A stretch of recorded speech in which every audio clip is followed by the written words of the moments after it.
দেখো ডাঁটাগুলো অনেক বড় হয়ে গেছে। এখন কিছু ডাঁটা কেটে নেব।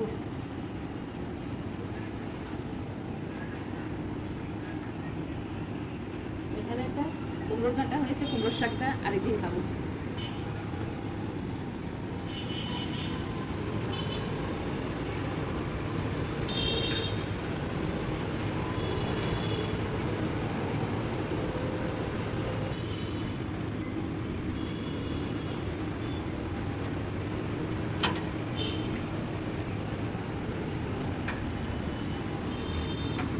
ফাঁকা জমি থাকলে না এগুলো এদিক সেদিক বড় হতে পারে, কিন্তু এখানে তো অল্প জায়গা, তাও যা হয়েছে মোটামুটি ভালোই হয়েছে।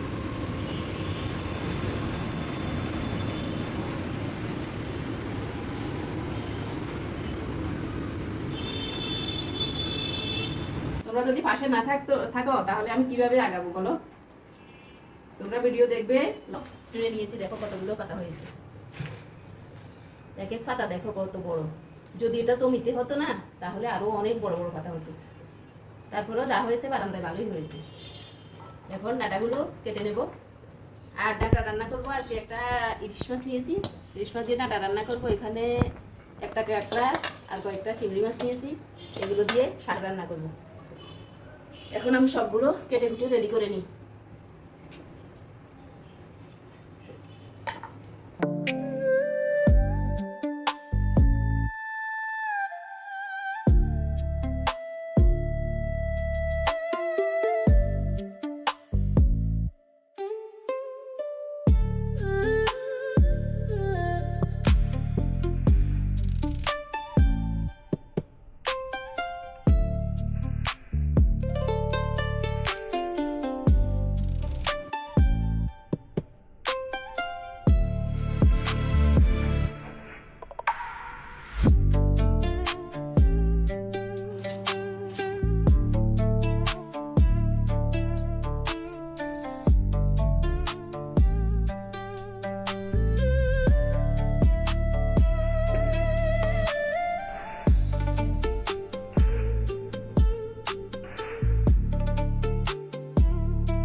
এখানে আমার সবকিছু রান্নার জোগাড় হয়ে গেছে। শাক কেটে নিয়েছি, এখানে ডাঁটা আলু কেটে নিয়েছি, পেঁয়াজ রসুন চিংড়ি মাছ কাঁকড়া ইলিশ মাছ। এবার আমি রান্নায় চলে যাচ্ছি। চুলায় কড়াই বসিয়ে দিলাম, কড়াইতে তেল দিয়ে দিলাম। দুদিকে দুই তরকারি রান্না করে ফেলবো, তাহলে তাড়াতাড়ি খেতে পারবো। মাছের মধ্যে লবণ মরিচ মেখে ভেজে নেব।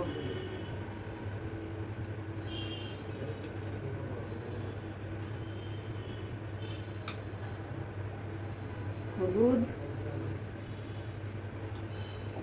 মরিচ,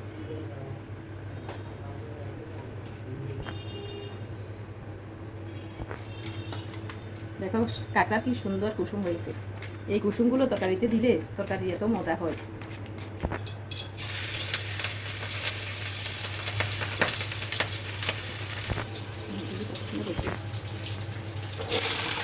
প্রথমে রসুনগুলো তেলে দিয়ে দিলাম, এরপর পেঁয়াজ দিয়ে দিচ্ছি। কাঁকড়া চিংড়ি এগুলো তো তেলে দিলেই হয়ে যায়, এই জন্য আমি প্রথমে পেঁয়াজ রসুন দিয়ে দিলাম। মাছগুলো একদিক হয়ে গেছে, একটু উল্টে দিচ্ছি। ইলিশ মাছ বেশি ভাজা লাগে না, হালকা ভেজেই আমি নিয়ে নেব। মাছগুলো ভেজে তুলে নিচ্ছি। একটু হলুদ দিয়ে দিচ্ছি। পেঁয়াজগুলো আমার দেখো মোটামুটি ভাজা হয়ে গেছে। এবার আমি কাঁকড়া চিংড়ি মাছ দিয়ে দিচ্ছি।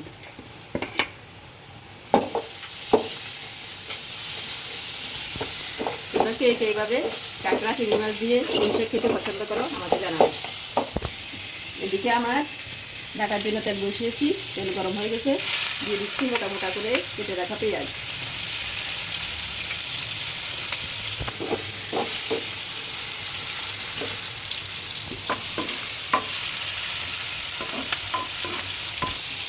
পেঁয়াজগুলো হালকা ভেজে এখন আমি ডাঁটা এবং আলু দিয়ে দিচ্ছি।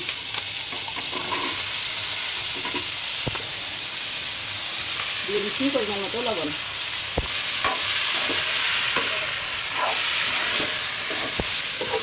দেখে দিলাম। এদিকে আমার কাঁকড়া চিংড়ি মাছও ভাজা হয়ে গেছে। এবার পুঁই শাকের পাতাগুলো দিয়ে দিচ্ছি। এর সাথে এবার আমি কাঁকড়ার কুসুমগুলো দিয়ে দিচ্ছি।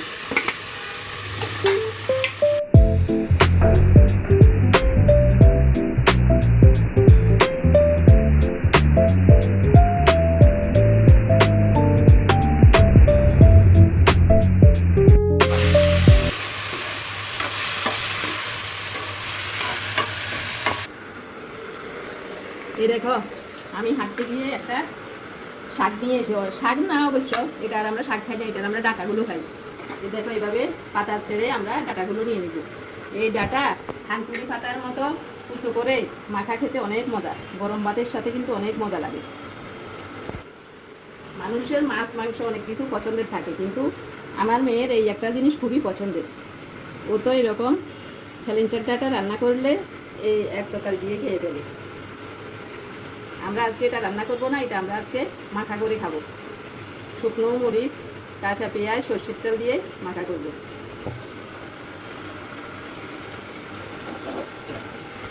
পাতাগুলো একদম নরম হয়ে জল বেরিয়ে গেছে। রান্নার সুবিধার জন্য আমি এখানে কিছু কাঁঠাল বীজ সিদ্ধ করে রেখেছিলাম। এখন এগুলো দিয়ে দিচ্ছি শাকের মধ্যে।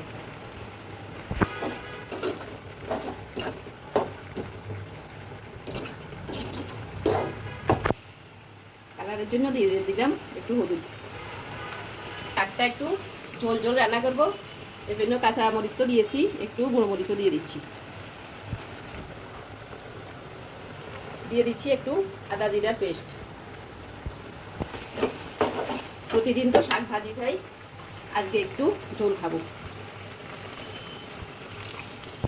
এটা তো আমাদের বারান্দার শাক, একদম কচি, আর এতে তো কোনো সার নেই, কিছু নেই। এই জন্য দেখো এক ডাকনাতেই এটা একদম নরম হয়ে গেছে।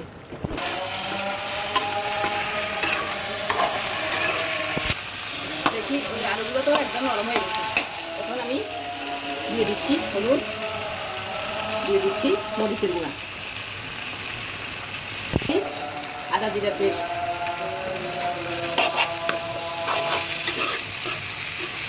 এবার জল দিয়ে দিব। এবার জল দিয়ে দিচ্ছি।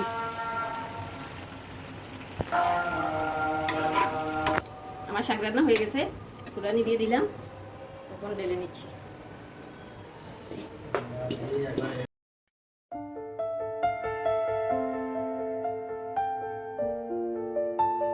তরকারি আমার ভালোভাবে ফুটে উঠেছে, এবার মাছগুলো দিয়ে দিচ্ছি।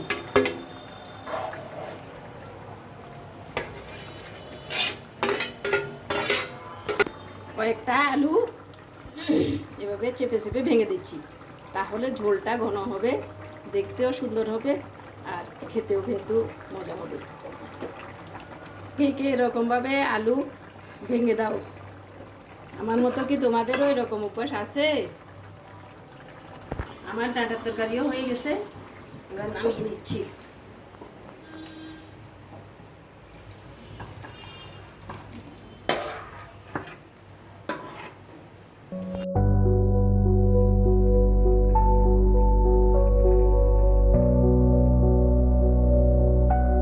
তাহলে আজকের জন্য এখানে রাখছি, আমি এরপর মাখাটা করে নেব। এর জন্য এখন এর পাতা ছাড়িয়ে নিচ্ছি। তোমরা ভালো থেকো, সুস্থ থেকো, আবার দেখা হবে অন্য কোনো দিন অন্য কোনো ভিডিও নিয়ে। সবাই লাইক, কমেন্ট এবং শেয়ার করে দিবে।